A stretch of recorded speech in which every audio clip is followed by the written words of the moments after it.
Really quick, I just wanted to share 2 books I DNF'd lately and why. The first of these is The Gilded Cage. This is a Nordic fiction, and for me personally, it was just too gritty and gross for me personally. And by that, I mean the sexual aspects, and I believe later on, like the gory aspects are just too far for me. Now listen, that is really saying something, okay? Because if you've been here a minute, you know that I read lots of different things, and I'm not easily put off by things, but there's a certain style that I just find unappealing in the sense that I just do not need that in my life. So I was just not interested in that type of darkness, though I'm sure that people who do love that and seek it out, like if you enjoy Nordic fiction, like Nordic crime fiction, then it's probably going to be an enjoyable read for you because the writing style itself seemed fine. I can't speak to the overall plot,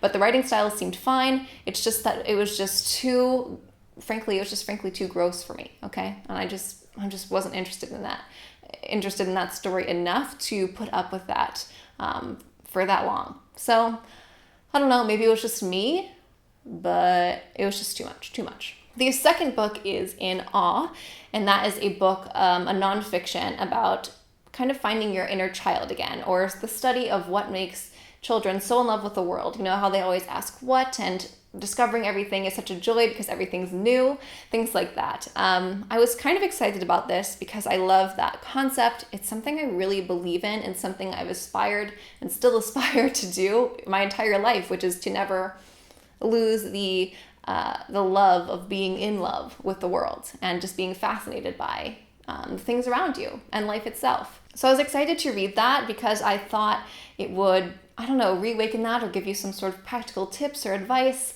for enjoying that aspect of your existence. Unfortunately, what I found with In Awe is that it's just what I call fluff. Okay, and by that, I mean this book could have been a blog post, it could have been a paragraph, and what it is instead is just really drawn out fluff. It doesn't really mean anything, it's not really saying much, it's just fluff. I mean, that's what I call it because I feel like that's the best word that I could come up with. Does anyone else do that? Like, is that like a word that people use? I don't know, it doesn't matter. But for me, it's a fluff nonfiction, which is one of my least favorite things in the entire world. I detest it because it's usually something that has so much potential to be really interesting and fascinating. And instead of doing what I would consider an interesting approach to the topic, they just fluff it out. I mean, what can I say? So I decided not to waste my time with that book, which is really what I thought that it would end up being. So you can basically get what you want out of that entire book by reading like the introduction. So I just was not that interested in continuing with it. That's 2 books that I have DNF'd lately, and I wanted to follow up with them. I don't always mention DNFs, but since I had mentioned these in a Kindle haul video, I just wanted to follow up with you and let you know that, to me, these weren't worth reading.